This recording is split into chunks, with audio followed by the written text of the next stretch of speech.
अब जब police band बजाएगी ना तब देखियो तुम। हेलो, मेरा नाम है मोलेस्टर पॉवर्ट पोटेंशियल रेपिस्ट दिल्ली का दरिंदा मंचुला एज फॉर मीडिया।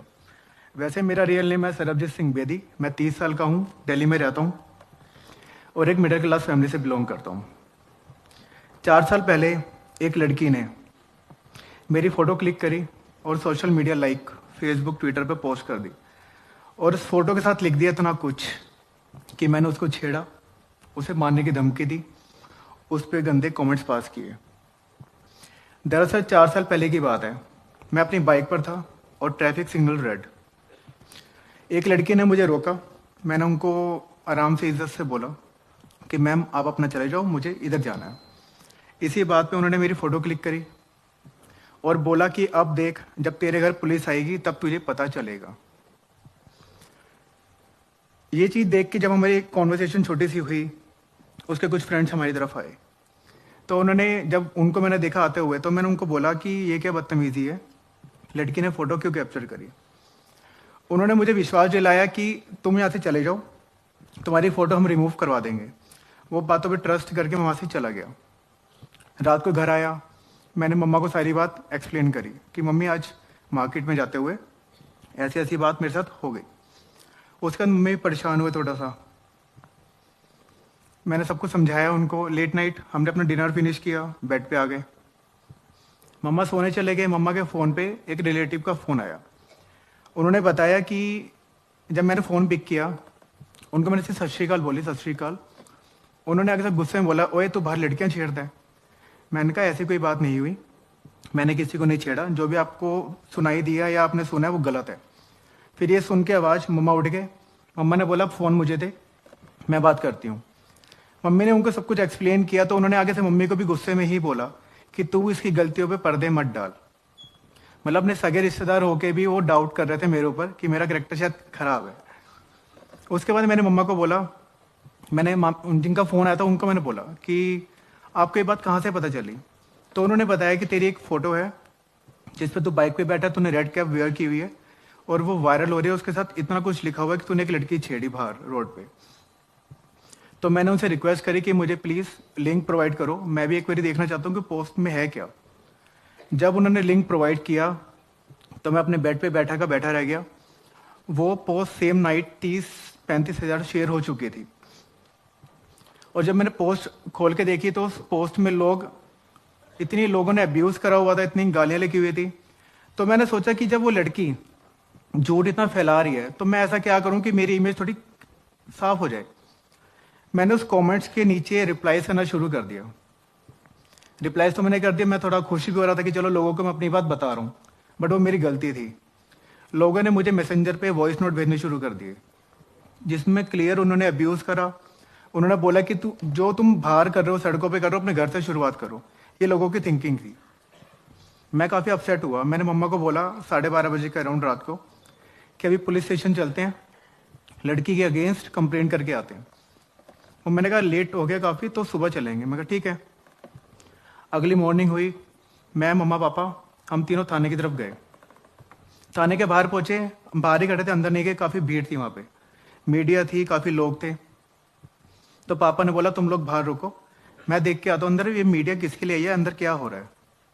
पापा गए और जब बाहर वापस आए, मेरा निकनेम हनी है, तो पापा ने बोला मीडिया हनी तेरे लिए आई है, तेरी सर्चिंग हो रही है, तेरे अगेंस्ट अरेस्ट वारंट इशू हो चुका है।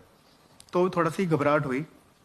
मम्मी ने बोला एक काम कर, तू अभी मामा जी के घर चला जा, हम तेरी बेल का अरेंजमेंट करके आते हैं। इस बीच मुझे मेरे ऑफिस से फ़ोन आ गया। जैसे मैंने फ़ोन पिक किया, मैंने उनको बोला कि आज मैं कहीं इमरजेंसी में हूँ, मैं ऑफिस नहीं आ पाऊँगा। आगे से मुझे रिप्लाई आता है, हमें पता है तू कहाँ पे बिजी है, सर को पता चल गया कि तू क्या कर रहा है और तेरी वजह से हमारी कंपनी का नाम काफ़ी ख़राब हो रहा है, अब तुझे ऑफिस आने की ज़रूरत ही नहीं है। जिनके साथ 3-4 साल से मैं काम कर रहा हूँ वही मुझे पहचानने से मना कर रहा है कि मेरा एक्चुअल में करेक्टर है क्या। अगले दिन मेरी अरेस्टिंग हुई, मुझे पुलिस ने अरेस्ट किया, थाने लेके गए। मेरे लिए मास्क रेडी किया गया कि मीडिया को दिखाना था कि दिल्ली का दरिंदा जो मंचले हैं आजकल घूम रहे हैं, उनको हमने अरेस्ट कर लिया। मेरा फेस कवर किया गया मास्क से। पुलिस वाले ऐसे करके हाथ ग्रिप बनाते हैं हाथों की, पकड़ के मुझे लेके गए मीडिया के सामने। मैंने अपनी मम्मी पापा को एक साइड कॉर्नर में खड़ा होता रोते हुए देखा। उस टाइम मेरा ट्रायल हुआ, मुझे वापस लेके गए।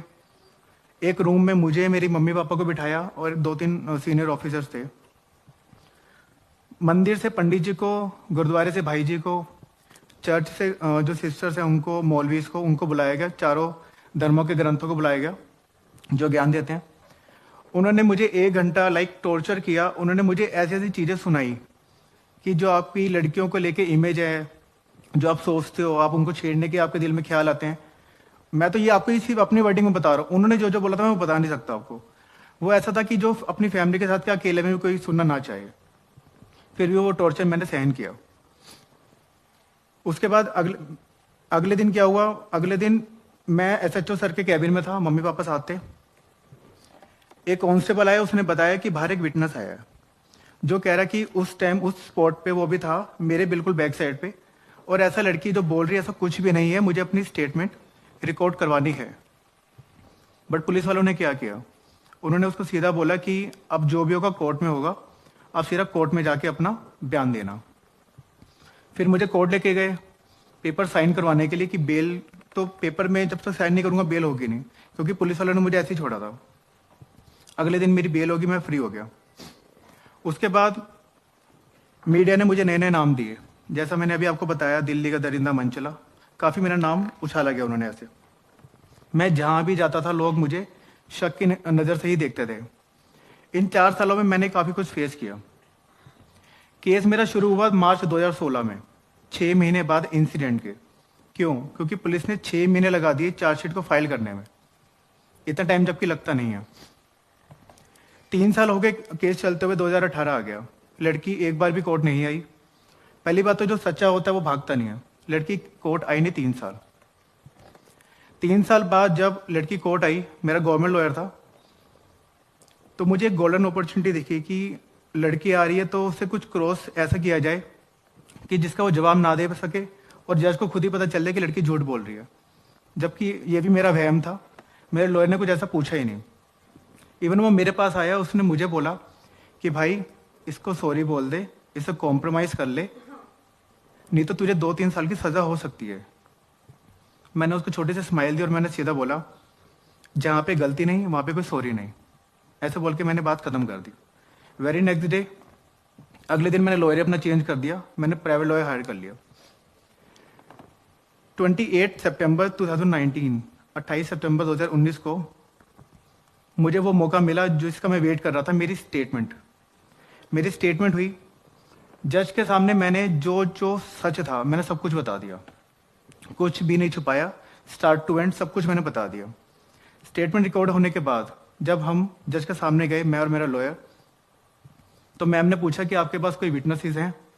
तो मेरे लॉयर ने बोला हाँ, हमारे पास 7 से 8 विटनेस हैं, उसकी लिस्ट हम अगली डेट में सबमिट कर देंगे। तो मैम ने एक स्माइल दी और सीधा बोला, इसकी कोई नीड नहीं है, हम इसको फ्री कर रहे हैं। पहले हैरानी हुई, कुछ समझ ही नहीं आया कि मैम ने क्या बोला। उसके बाद लोगों ने रिकन्फर्म किया, तो मैम ने बोला हाँ, हम इसको फ्री कर रहे हैं।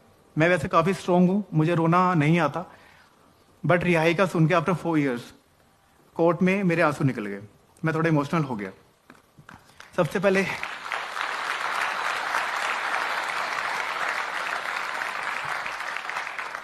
Thank you. सबसे पहले मैंने मम्मी को फ़ोन किया कि मम्मी मैं फ्री हो गया, मुझे दोबारा कोर्ट की शक्ल नहीं देखनी पड़ेगी। इन 4 सालों में मैंने काफ़ी कुछ खोया। जहाँ भी जाता था लोग सिर्फ यही बोलते थे कि ये वही लड़का है जिसने लड़की छेड़ी है, तिलक नगर वाला लड़का। कोई ये नहीं कहता था कि ये वो लड़का है जिसके ऊपर लड़की ने फेक केस किया है। ऐसा कोई नहीं कहता था। मीडिया, क्या मीडिया जो आपको दिखाती है वो सच होता है? नहीं। क्या मीडिया जो आपको वायरल, जो चीज़ें वायरल होती है, वीडियो या कुछ भी होता है, उसको सच मान लेना चाहिए? ऐसा कुछ नहीं है। ये सब गलत फहमी है, हमारा दिमाग का वहम है। मेरा निकनेम है हनी। मीडिया वहाँ पे दिखाती है सनी। जो मीडिया सच्चा नाम नहीं दिखा सकती वो आपको सच्चाई क्या दिखाएगी? राइट?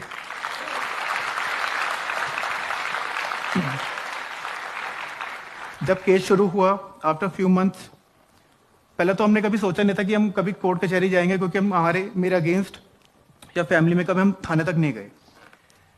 केस होने वाला था, मेरे पापा परेशान थे। आफ्टर फ्यू मंथ्स मेरे पापा को मेजर हार्ट अटैक आया। लकीली उनको हम टाइम से हॉस्पिटल ले गए तो वो बच गए। फिर थोड़े टाइम के बाद पता चला कि मम्मी भी डिप्रेशन के पेशेंट हो गए हैं। केस का मेरे ऊपर इतना प्रेशर नहीं था क्योंकि मुझे पता था झूठा केस है, आज नहीं तो 2 साल बाद 4 साल बाद खत्म होगा, इतना मैंने पेशेंस रखा हुआ था। बट फैमिली को देख के मैं थोड़ा टूटता जा रहा था कि मैं कैसे क्या करूँगा। अप्स डाउन सब हो रहा था, जॉब मिल रही थी, जॉब जा रही थी, जॉब मिल रही थी, इसी केस की वजह से, क्योंकि लोग फेस नहीं भूल पा रहे थे, क्योंकि छोटा केस नहीं था ये। उसके बाद काफ़ी स्ट्रगल किया, एक जॉब लगी, फिर जो मैंने बताया कि मैंने प्राइवेट लॉयर हायर किया, वो आफ्टर उस जॉब के बाद मैंने प्राइवेट लॉयर हायर किया था। काफ़ी कुछ देखना पड़ा जो ना चाहते हुए भी बता नहीं सकते हम। हालांकि मैं कुछ बातें शेयर करना चाहूँगा आपके साथ अपने दिल की, जो मैंने खुद, मेरे थॉट्स हैं। अगर आपकी लाइफ में कुछ ऐसी सिचुएशन आती है कभी भी, तो आप हिम्मत मत हारो, अपनी सोच से काम लो, क्योंकि हमारे पास वो पावर है जो उस गलत चीज़ को मिटा सकती है, अगर आप सोच के करें तो। सेकंड, सॉरी बोलना, माफ़ी मांगना। अगर आप गलत हो तो आप माफ़ी मांगना सीखो। जो लोग माफ़ी नहीं मांगते उनके दिल में हमेशा गिल्ट रहता है, और उस गिल्ट से छुटकारा आपको माफ़ी दिलवा सकती है।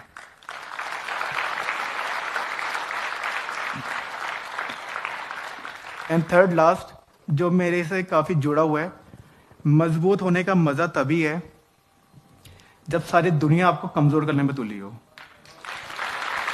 Thank you, thank you so much, thank you, thank you so much.